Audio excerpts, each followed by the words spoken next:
अस्सलाम वालेकुम। DNN news के साथ मैं हूं नादरा आमिर। अब रुख करते हैं खबरों की तरफ।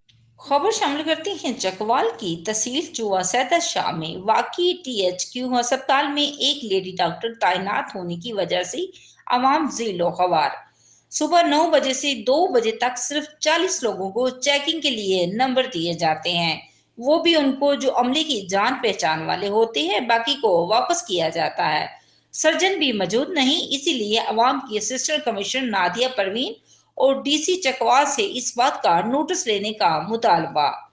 रिपोर्ट मुरीद मिर्जा, डीएनएन न्यूज चकवाल बशारत। अब तक के लिए इतना ही। मजीद जानने के लिए हमारे साथ रहिएगा।